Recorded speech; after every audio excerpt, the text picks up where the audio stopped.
Everything began with a decision that made the entire Dupree community hold its breath. Ted extended an invitation for Leslie to move into the luxurious mansion he once treated as his private fortress, a place where he had long rejected the presence of the woman he despised for years. No one could understand why a man who had always displayed open contempt, who had always viewed Leslie as a threat, would suddenly change his attitude to the point of welcoming her into his domain, especially at a time when the branches of the Dupree family were already fractured by greed, power, and the inheritance left behind by Barbara. But the truth is never simple, and beneath the facade of false goodwill, Ted was executing a calculated game, a conspiracy not only to seize the inheritance but perhaps also to begin a comprehensive plan to destroy Leslie's reputation, her sanity, and ultimately her life. The person behind this scheme was none other than Anita, the woman once regarded as the moral pillar of the clan, now revealing long-suppressed ambitions as she sensed that her chance for revenge and dominance had finally come. At first, Anita appeared reluctant, as if she were being pulled into the scheme by circumstance, but the truth could be far deeper. Had she been the one sowing seeds of hostility between Ted and Leslie all along, subtly pushing them apart so that reconciliation would be impossible? Perhaps Anita had resented Leslie not for money, but because of a hidden memory tied to Barbara, a shadowy relationship, a buried secret, a wound that never healed.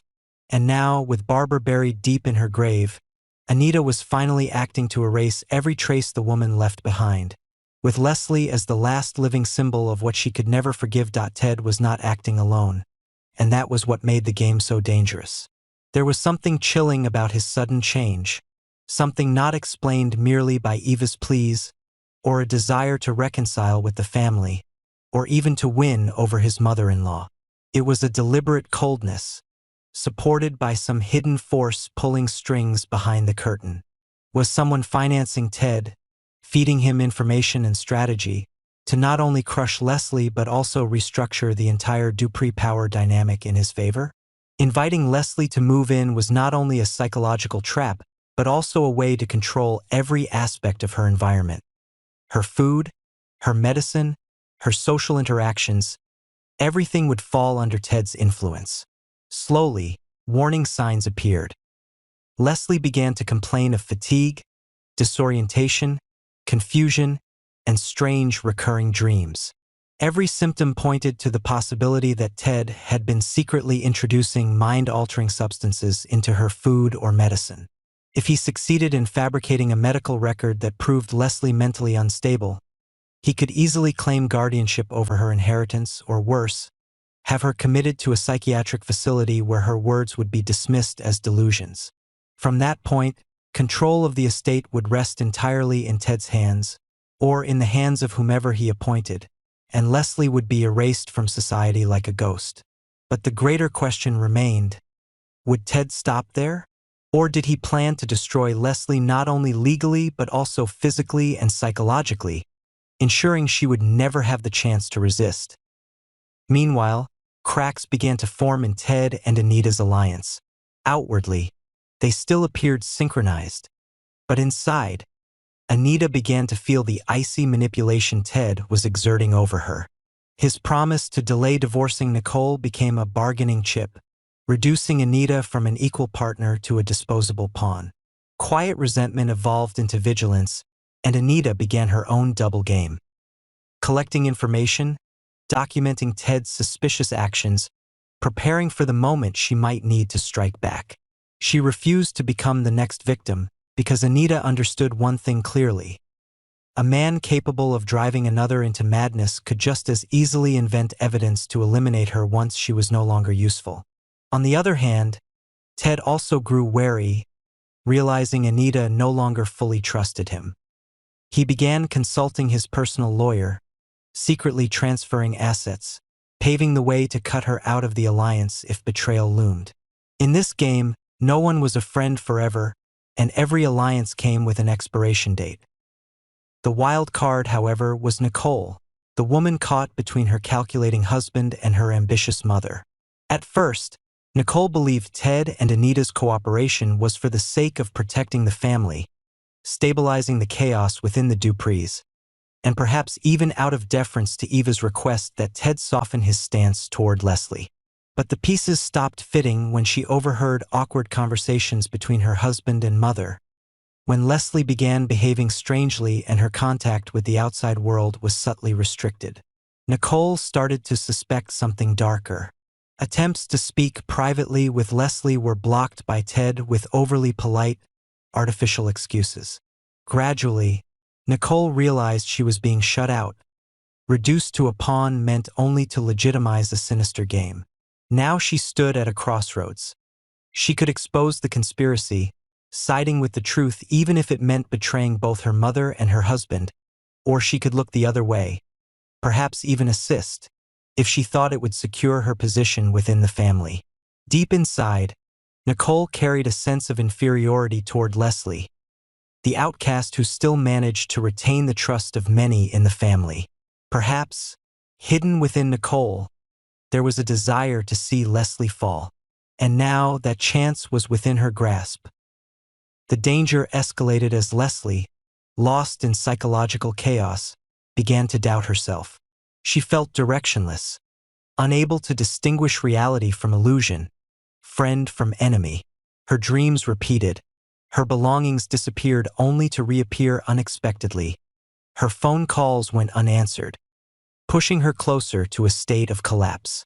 Yet her survival instinct refused to fade. Something was wrong, and she needed to uncover it.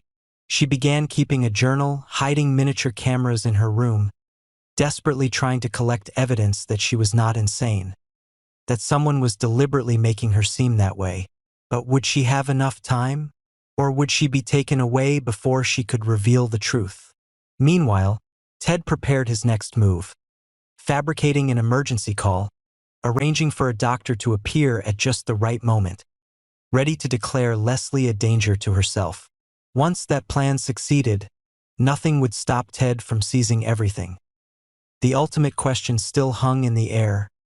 Who would strike first? Anita, if she sensed Ted preparing to discard her? Nicole, if her conscience finally rebelled? Or Leslie herself, if she managed to gather enough proof to flip the board? In a world where goodwill was a disguise, where love was replaced by bargaining, and where truth was twisted into pathology, only those who held on to reason and courage could survive. And in this game, no one was safe. No one was innocent. No one could afford complacency.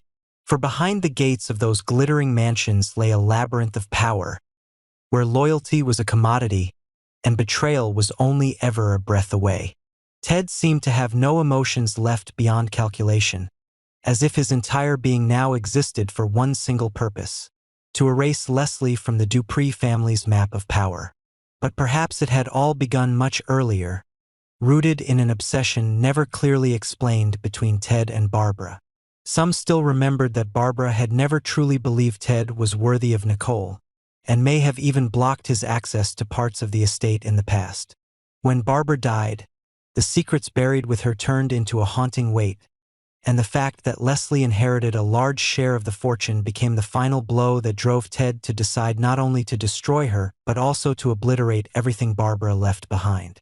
Every action Ted took was carried out like a deeply personal act of revenge, and if indeed he was quietly supported by another force, a business partner, a political investor, or some shadowy figure with a direct stake in controlling the Dupree inheritance, then Leslie was not merely a victim, but the starting point of a much larger power game than anyone could have imagined. Yet precisely because of this growing complexity, internal fractures began to show. Anita, once promised by Ted that she would gain the larger share of the fortune if Leslie was eliminated, gradually realized she was being excluded from secret meetings and backroom plans. In a few confrontations, she sensed that Ted's gaze had changed, colder, more calculating than ever. No longer a comrade in arms, she had become a replaceable piece. The sting of betrayal drove Anita to quietly prepare for the worst.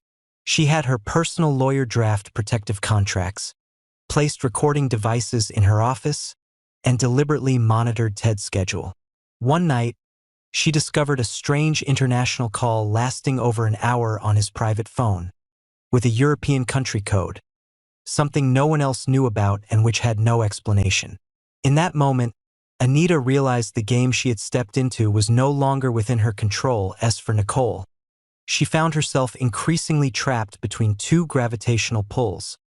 On one side, her mother, a woman who had raised her with harsh protection, always putting family above morality. On the other side, her husband, a man who once had been her anchor but now seemed unrecognizable. Yet one thing Nicole was certain of: Leslie did not deserve to be destroyed like this. Nicole knew Leslie's past was complicated, that she was not always innocent, but what Ted and Anita were doing crossed the line of humanity.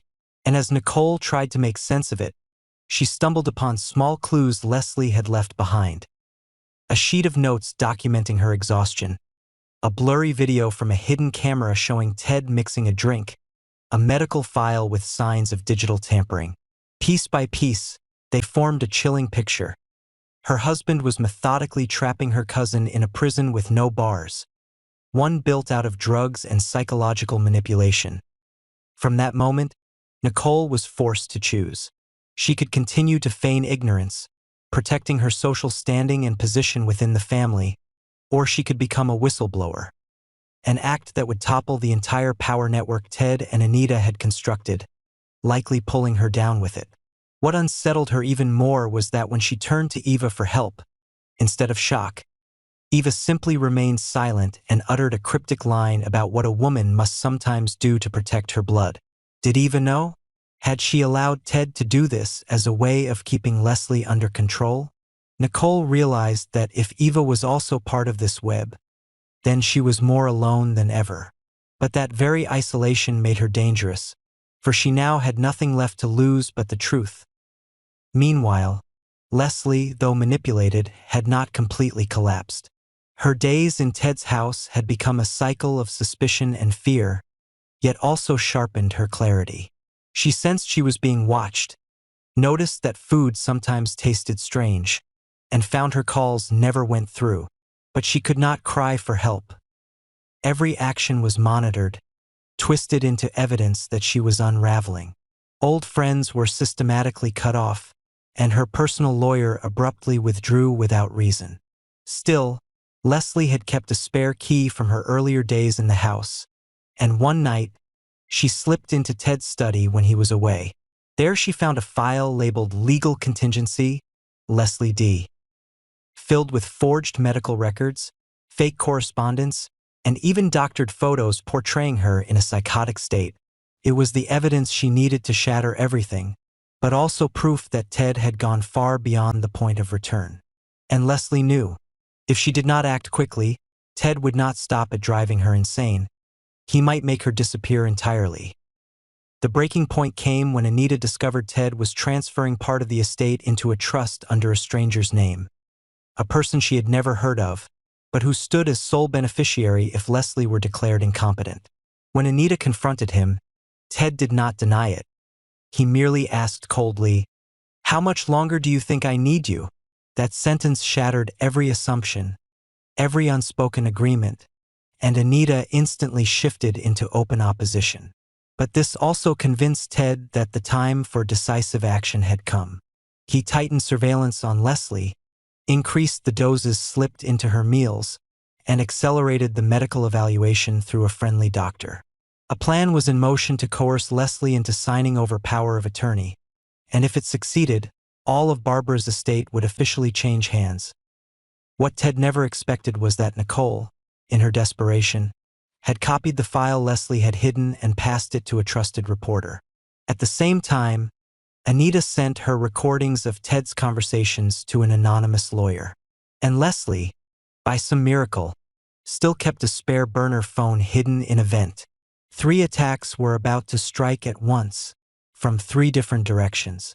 And what no one knew was that someone else, an outsider, was already watching the entire ordeal unfold. A figure not yet revealed, but one who was the crucial link, capable of either overturning the board or dragging everyone into ruin.